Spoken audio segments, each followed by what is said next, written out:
आज की वीडियो का श्रेय जाता है श्रीमान सुरेंद्र कुमार जी के इस कमेंट को। श्रीमान कुमार जी, आपके इस कमेंट के लिए बहुत बहुत धन्यवाद। अगर आप लोग भी अपने कमेंट या सुझाव के अनुसार वीडियो चाहते हैं तो आप हमें कमेंट सेक्शन में बताएं कि आप अगली वीडियो किस टॉपिक पे चाहते हैं या फिर आप किस प्लान के बारे में जानना चाहते हैं। अब इन्होंने ये कमेंट किया है SBI life insurance company limited के smart life time saver plan की वीडियो के कमेंट सेक्शन में। इस वीडियो का लिंक हमने आज की वीडियो के डिस्क्रिप्शन में दे दिया है और ये वीडियो आपके देखने के लिए इसलिए अनिवार्य है क्योंकि इस वीडियो में हमने इस प्लान के eligibility criteria, income benefit, maturity benefit और डेथ बेनिफिट को उदाहरण के साथ में बताया है। अगर आप ये वीडियो देखेंगे तभी आज की वीडियो आपके लिए यूजफुल होगी। लिंक मिलेगा वीडियो के डिस्क्रिप्शन में। तो इसी बात पे वीडियो को लाइक कीजिएगा, शेयर कीजिएगा और चैनल को सब्सक्राइब करके ऑल नोटिफिकेशन बेल को ऑन कीजिएगा। हेलो एवरीवन, बहुत बहुत स्वागत है आप सभी का। आप देख रहे हैं यू द रियल। मैं हूं आपका अपना निजी सलाहकार अमितराज शर्मा। चलिए आज की वीडियो शुरू करते हैं और जानते हैं जानकारी SBI life insurance company limited के smart life time saver plan के सरेंडर वैल्यू और पेड अप पॉलिसी के बेनिफिट के बारे में। अब देखिए, दोनों ही कंडीशन में, चाहे आपको पॉलिसी सरेंडर करनी हो चाहे पॉलिसी पेड अप पॉलिसी में कन्वर्ट करनी हो, कम से कम पॉलिसी के पहले 2 साल लगातार प्रीमियम पे करना अनिवार्य है। उसके बाद ही दोनों सिचुएशन पॉसिबल है। अब इन दोनों को समझने के लिए हम एग्जांपल ले लेते हैं। मान लेते हैं श्रीमान ए हैं जिनकी आयु 30 साल की है। पॉलिसी टर्म यहाँ पे हो जाएगा 70 साल का, क्योंकि होल लाइफ वाला ये प्लान है तो 100 में से हम एंट्री एज को घटा देंगे, 70 साल का पॉलिसी टर्म होगा। 10 साल का लिया यहाँ पे प्रीमियम पेमेंट टर्म और मान लीजिए सालाना 1 लाख रुपए का ये प्रीमियम यहाँ पे कर रहे हैं, राइट। तो ऐसे में जो बेस सम एश्योर्ड होगा, प्लान में कहा गया है कि हम सालाना बेसिक प्रीमियम का 10 गुना बेसिक सम एश्योर्ड मान सकते हैं। तो हमने यहाँ पे 10 लाख रुपए का बेसिक सम एश्योर्ड मान लिया और जो सम एश्योर्ड ऑन डेथ है वो डेथ बेनिफिट फैक्टर का गुणा किया जाता है सालाना बेसिक प्रीमियम में। और डेथ बेनिफिट फैक्टर हमारे एग्जाम्पल के अनुसार 13.5 है, तो 13.5 लाख रुपए का हो गया यहाँ पे सम एश्योर्ड ऑन डेथ। अब जो इनकम बेनिफिट है यानी कि जो गारंटेड इनकम बेनिफिट है वो प्रीमियम पेमेंट टर्म के बाद से मिलना शुरू होगा, यानी कि पॉलिसी के 10वें साल के अंत से लेके 39वें साल के अंत तक, यानी कि पहले 29 साल तक 2.75% बेसिक सम एश्योर्ड का मिलेगा गारंटेड इनकम बेनिफिट के रूप में। उसके बाद 40वें साल से लेके 69वें साल तक 1.75% मिलता रहेगा हर साल इनकम बेनिफिट के रूप में गारंटेड। फिर उसके बाद पॉलिसी के 70वें साल से लेके 75वें साल के अंत में 1.50% बेसिक सम एश्योर्ड का मिलता रहेगा गारंटेड इनकम बेनिफिट के रूप में। इसी के साथ में पॉलिसी में कैश बोनस भी मिलता है जिसे नॉन गारंटेड इनकम बेनिफिट कहा गया है, जो कि आपके बेसिक सम एश्योर्ड का एक निश्चित प्रतिशत हो सकता है जिसे इंश्योरेंस कंपनी ही आपको कंफर्म करेगी, क्योंकि ये कैश बोनस है। बोनस का कुछ पता नहीं है कि कितना रह सकता है कितना नहीं। और कैश बोनस का जो पीरियड होगा वो 63 साल का हो जाएगा। क्यों? क्योंकि ये पॉलिसी के 7वें साल के कंप्लीट होने से मिलना चालू हो जाएगा। तो गारंटेड इनकम पीरियड कितना होगा? 60 साल का। क्यों? क्योंकि प्रीमियम पेमेंट हमको कंप्लीट करने के बाद होगा, ओके। और कैश बोनस का पीरियड होगा 63 साल का। लेकिन अब हम यहाँ पे मान लेते हैं कि जो बीमा धारक है वो 5 साल प्रीमियम पे करने के बाद में आगे प्रीमियम नहीं पे कर पा रहे हैं, तो ऐसे में policy reduce paid up policy में कन्वर्ट हो जाएगी। और जो कैश बोनस होगा जब policy reduce paid up policy में कन्वर्ट होगी, यानी कि पॉलिसी इन फोर्स नहीं मानी जाएगी, यानी कि जैसे नॉर्मल सिनेरियो में हम प्रीमियम पे करते हैं तो वो फोर्स पॉलिसी कही जाती है, वो उस तरीके की नहीं होगी, तो कैश बोनस यहाँ पे नहीं मिल सकता है, ओके।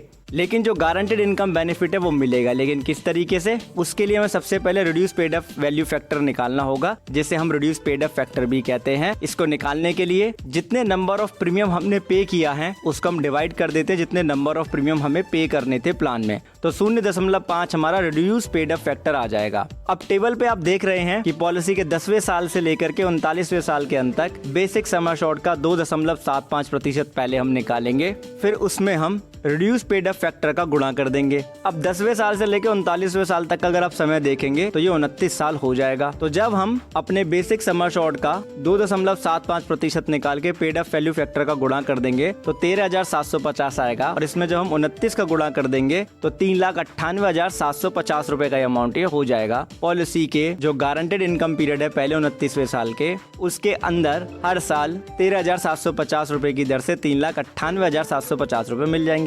फिर अगले जो 29 साल होंगे, जो कि पॉलिसी के 40वें साल से लेकर के 69वें साल तक होंगे, उसमें हम बेसिक सम एश्योर्ड का 1.75% निकालेंगे। फिर उसमें हम अपने पेड अप वैल्यू फैक्टर जो कि हमारा 0.5 है उसका हम गुणा कर देंगे और उसमें हम 29 साल का फिर से गुणा कर देंगे। तो हर साल 8,750 रुपए की दर से अगले 29 सालों में जो reduce paid up guaranteed income benefit होगा वो 2,53,750 रुपए का मिल जाएगा, क्योंकि ये गारंटेड है। अब पॉलिसी टर्म है हमारा यहाँ पे 70 साल का, तो यानी कि जो लास्ट ईयर होगा मेच्योरिटी का, उस पे हम अपने बेसिक सम अश्योर्ड का 1.50% निकालेंगे और उसमें पेड अप वैल्यू फैक्टर का गुणा कर देंगे, तो 7,500 रुपए का इनकम बेनिफिट हो जाएगा। फिर आएगा मेच्योरिटी बेनिफिट, वो हो जाएगा यहाँ पे reduce paid up maturity, right, यानी कि मेच्योरिटी बेनिफिट भी मिल जाएगा। नॉर्मल सिनेरियो में जो मेच्योरिटी बेनिफिट है वो है सम अश्योर्ड ऑन मेच्योरिटी के साथ में टर्मिनल बोनस यदि कंपनी अनाउंस करती है तो। अब यहाँ पे ऐसे का मतलब है sum assured. Sum assured on maturity का मतलब क्या है? Total sum of annualised paid premium, ठीक है, यानी कि जितना भी बेसिक प्रीमियम पे किया गया है। अब हमने यहाँ 5 साल तक प्रीमियम पे किया है 1 लाख रुपए की दर से, तो टोटल पेड प्रीमियम हो गया 5 लाख रुपए का। अब क्योंकि पॉलिसी रिड्यूस पेड अप हो गई है, तो यहाँ पे जो सम अश्योर्ड ऑन मेच्योरिटी है वो reduce paid up sum assured on maturity हो जाएगा, यानी कि 5 लाख में रिड्यूस पेड अप फैक्टर का गुणा कर देंगे, यानी कि 2.5 लाख रुपए, जैसे उसका हाफ। तो ऐसे में reduce paid up maturity benefit हो जाएगा 2.5 लाख रुपए प्लस टर्मिनल बोनस यदि हुआ तो। ओके, अब एक चीज मैं आपको और कंफर्म कर देता हूँ, पॉलिसी का जो सैंपल का जो बॉन्ड कॉपी है उसमें लिखा है कि रिड्यूस पेड अप पॉलिसी के केस में भी गारंटेड इनकम बेनिफिट के साथ में कंपनी इंटरिम बोनस भी दे सकती है, राइट। तो ये अमाउंट ज्यादा हो सकता है। अब इंटरिम बोनस का रेट हमें नहीं पता, राइट, इसलिए हमने आपको यहाँ पे नहीं बताया। लेकिन हाँ, पॉलिसी डॉक्यूमेंट में लिखा हुआ है कि इंटरिम बोनस यानी कि जो कैश बोनस के रूप में ये मिल सकता है, पॉसिबिलिटी है। अब हम मान लेते हैं जो हमने उदाहरण लिया उसके अनुसार बीमा धारक की मृत्यु पॉलिसी के 20 साल कंप्लीट होने पे हो गई, तो ऐसे में जो reduce paid up death benefit होगा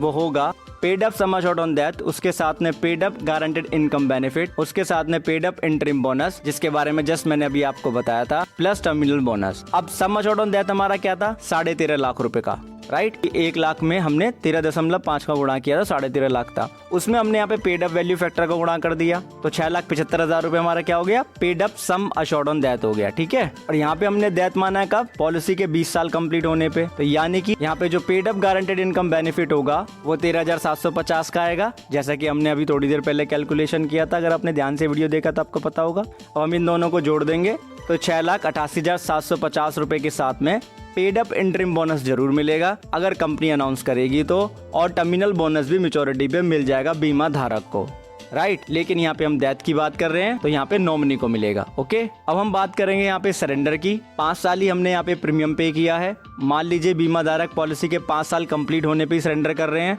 तो ऐसे में जो गारंटेड सरेंडर वैल्यू का जो फॉर्मूला है वो कहता है कि गारंटेड सरेंडर वैल्यू फैक्टर का आप गुणा करेंगे टोटल पेड प्रीमियम में, फिर उसमें से आपको जितना भी गारंटेड इनकम बेनिफिट मिला आप घटा देंगे। उसके साथ में ईयर ऑफ सरेंडर पे अगर गारंटेड इनकम बेनिफिट पेबल है और कैश बोनस पेबल है तो वो आपको मिलेगा। अब प्लान में एक ऑप्शन है कि आप चाहें तो अपने सर्वाइवल इनकम बेनिफिट को यानी कि गारंटेड इनकम बेनिफिट को प्लान में आप इकट्ठा कर सकते हैं, जिसे आप आगे चल के ले सकते हैं। अगर आपने ऐसा किया है तो accumulated deferred survival income benefit उसको कहा जाएगा, वो भी मिल जाएगा, और उसके साथ में guaranteed income benefit and cash bonus भी मिल जाएगा यदि है पेबल है तो। ओके, हमारे केस में ये चीज लागू नहीं होती है कि पॉलिसी के 5वें साल पे सरेंडर किया जा रहा है, तो ऐसे में गारंटेड सरेंडर वैल्यू हो जाएगी 5 लाख का 50% यानी कि 2.5 लाख रुपए। अब ये 50% हमने कहां से लिया है, इसे जानने के लिए हम वीडियो को कर लेंगे फुल स्क्रीन पे। चार्ट हमारी स्क्रीन के ऊपर आ जाएगा टोटल पेड प्रीमियम के लिए गारंटेड सरेंडर वैल्यू फैक्टर का। तो पॉलिसी टर्म हमारा यहाँ पे कितना आया था? 70 साल का, क्योंकि 30 साल की उम्र थी, 100 में से 30 घटाया, 70 साल का पॉलिसी टर्म। 5 साल हमारे कंप्लीट हो गए थे क्योंकि 5 साल लगातार प्रीमियम पे कर लिया। अब यहाँ पे पॉलिसी को गया सरेंडर, तो गारंटेड सरेंडर वैल्यू फैक्टर आया हमारे यहाँ पे 50%। पूरा चार्ट चाहिए तो टेलीग्राम चैनल पे ऑलरेडी हमने शेयर कर दिया है, PDF ऑलरेडी अवेलेबल है, लिंक दिया है डिस्क्रिप्शन में। आपने वीडियो अंत तक देखा उसके लिए आपका बहुत बहुत धन्यवाद, बहुत बहुत आभार। अब देखिए जो भी इन्फॉर्मेशन जैसी है मैंने आपको क्लियरली बता दी है। वीडियो देखेंगे, PDF पढ़ेंगे, सब कुछ क्लियर आपको हो जाएगा। अब एक चीज खुद भी समझे, दूसरों को भी समझाएं कि इंश्योरेंस एक प्रोटेक्शन है, प्रोटेक्शन कभी अधूरी नहीं लेते। बहुत बहुत धन्यवाद।